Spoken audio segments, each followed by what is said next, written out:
புதிய மதுபான கொள்கை முறைகேடு வழக்கில் கைது செய்யப்பட்ட அரவிந்த் கெஜ்ரிவால் 13ஆம் தேதி ஜாமீனில் வெளிவந்தார். இந்நிலையில் அவர் முதலமைச்சர் அலுவலகம் செல்லக்கூடாது போன்ற நிபந்தனை விதிக்கப்பட்டதால் தன் பதவியிலிருந்து ராஜினாமா செய்வதாக அவர் அறிவித்திருந்தார். இந்நிலையில் இன்று மாலை அவர் ஆளுநரை சந்திக்கக்கூடும் என்று தகவல் வெளியான நிலையில் டெல்லியின் அடுத்த முதலமைச்சர் யார் என்ற ஒரு கேள்வி எழுந்தது. இந்நிலையில் டெல்லியின் அடுத்த முதலமைச்சராக அதிஷி தேர்வு செய்யப்பட உள்ளதாக தகவல் வெளியாகியுள்ளதை அண்மை செய்தியாக பார்த்துக் கொண்டிருக்கின்றோம். மேலும் கூடுதல் விவரம் நமது சிறப்பு செய்தியாளர் ஜீவபாரதி வழங்க கேட்கலாம். ஜீவபாரதி, தற்பொழுது டெல்லியில் அதிஷி அடுத்த முதலமைச்சராக வாய்ப்புகள் இருப்பதாக தகவல் வெளியாகியுள்ளது. இது குறித்தான கூடுதல் விவரங்களை பதிவு செய்யலாம்.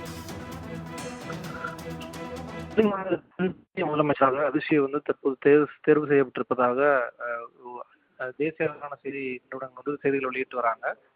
குறிப்பிட்டு 22 மாத சிறை தண்டனைக்கு பிறகாக கடந்த வாரம் கெஜ்ரிவால் அவர்கள் ஜாமீன் வெளிவந்திருந்தாரு. இதன் பிறகு கடந்த ஞாயிற்றுக்கிழமை ஆம் ஆத்மி தொண்டர்கள் மத்தியில் பேசும்போது நான் 2 தினங்களுக்குள்ளாக தன்னுடைய முதலமைச்சர் நாற்காலியை ராஜினாமா செய்ய போறேன்.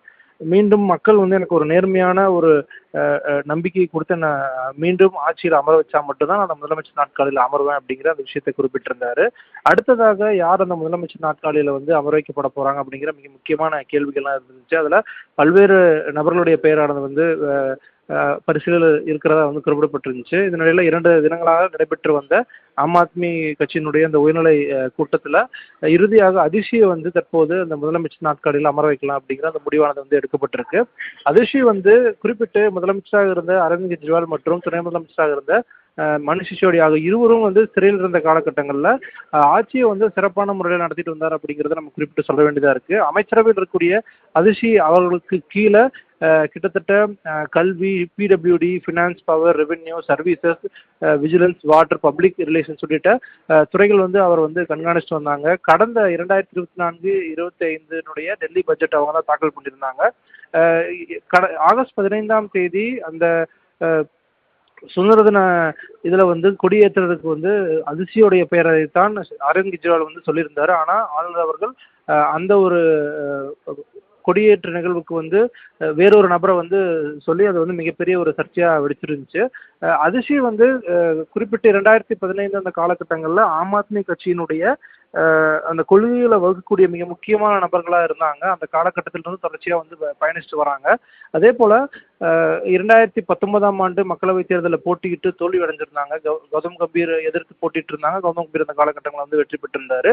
2020ஆம் ஆண்டு டெல்லி சட்டமன்ற தேர்தலில் போட்டியிட்டு கிட்டத்தட்ட 11,422 வாக்குகள் வித்தியாசத்தில் வெற்றி பெற்றிருந்தாரு. ஒரு மிக முக்கியமா மணிஷ் சிசோடியாவுக்கு அடுத்தபடியாக அதிஷி ஒரு மிக முக்கியமான அமைச்சராக இருந்தாங்க. மணிஷ் சிசோடியா கைது செய்யப்பட்டதுக்கு பிறகாக அதிஷியை தான் ஒரு மிக முக்கியமான நபராக வலம் வந்துட்டு இருந்தார். கட்சியிலையும் சரி ஆட்சியிலையும் சரி அவர் தான் 2 பேர் இல்லாத காலகட்டங்களில் தொடர்ச்சியா பத்திரிகையாளர்களை சந்திக்கிறது, பல்வேறு கட்சி தலைவர்களை சந்திக்கிறது அப்படின்ட்டு கட்சியை முன்னோக்கி எடுத்துட்டு போனாங்க அப்படின்னு கூட சொல்லலாம். இதனால தற்போது அதிஷியை ஒரு மிக முக்கியமான பொறுப்புக்கு ஆம் ஆத்மி தேர்வு செஞ்சிருக்காங்க. 2025ஆம் ஆண்டு பிப்ரவரி மாத காலகட்டங்களில் தான் டெல்லி மாநிலத்தினுடைய தேர்தல் நடைபெற இருக்கக்கூடிய நிலையில முன்கூட்டியே தேர்தலை நடத்தணும் அப்படிங்கிற ஒரு மிக முக்கியமான கோரிக்கையை அரவிந்த் கெஜ்ரிவால் கடந்த ஞாயிற்றுக்கிழமை தேர்தல் ஆணையத்திடம் வழங்கியிருந்தாரு. மகாராஷ்டிரா மாநில தேர்தலோடு சேர்த்து இந்த தேர்தல் நடத்தணும் அப்படிங்கிறது அவங்களுடைய மிக முக்கியமான கோரிக்கையா இருந்துச்சு. அந்த கோரிக்கைக்கான வாய்ப்புகள் எப்படி இருக்கு அப்படிங்கிறது எல்லாமே ஒரு மிக பெரிய கேள்வி.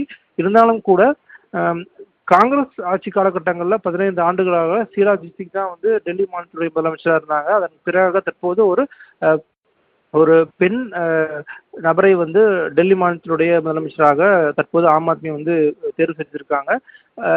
இது இல்லாம பல்வேறு தலைவர்கள் இருந்தாலும் கூட அவர்கள் மீது பெரிய அளவான நம்பிக்கை இருக்கா இல்லையாங்கிற கேள்வி எல்லாமே இருக்கு. ஏன்னா ஜார்க்கண்ட் மாநிலத்துல எத்தகைய ஒரு சூழல் நடைபெற்றுச்சு அப்படிங்கிறது தான் சமீபத்திலே தற்போது அதிஷி தேர்வு செய்யப்பட்டிருக்கும் நிலையில அடுத்த கட்டமா ஆம் ஆத்மி எப்படி மக்கள் கிட்ட ஒரு பெண் முதலமைச்சரை நாங்க நிறுத்தி இருக்கோம், அடுத்து வரக்கூடிய தேர்தலில் இதை வைத்துதான் அதிகப்படியான பிரச்சாரம் எடுத்துக்கான வாய்ப்புகள் இருக்கு. ராம்குமார். ஜீவபாரதி, இந்த எம்எல்ஏக்கள் கூட்டத்தில் கெஜ்ரிவால் தன்னுடைய பரிந்துரையை வழங்கியுள்ளார். ஏற்கனவே பரத்வாஜ் போன்றோரும் இந்த முதலமைச்சர் போட்டியில் அவர்கள் கலந்து கொண்டிருந்தார்கள். இந்நிலையில் எம்எல்ஏக்கள் முழு ஆதரவும் அதிஷிக்கு உள்ளதா? நீங்க குறிப்பிட்ட மாரி சௌரப் பரத்வாஜ், கைலாஷ் கெலாட், கோபி ராய் உள்ளிட்ட பலருடைய பெயர்கள் இந்த பரிசீலனையில் இருந்துச்சு. இருந்தாலும் கூட ஒரு மூத்த தலைவர் அப்படிங்கிற அடிப்படையில அவருடைய பெயரானது தேர்வு செய்யப்பட்டிருக்கு. இப்போது வரைக்கும் எம்எல்ஏக்கள் யாரும் பெரிய அளவுல எதிர்ப்பு தெரிவித்தது மாரி தெரியல. வரக்கூடிய காலகட்டங்கள்ல அந்த ஒரு எதிர்ப்பு இருந்துச்சுன்னா கண்டிப்பா வெளிய வரதுக்கான வாய்ப்புகள் இருக்கு. ஜீவபாரதி, தகவலுக்கு நன்றி.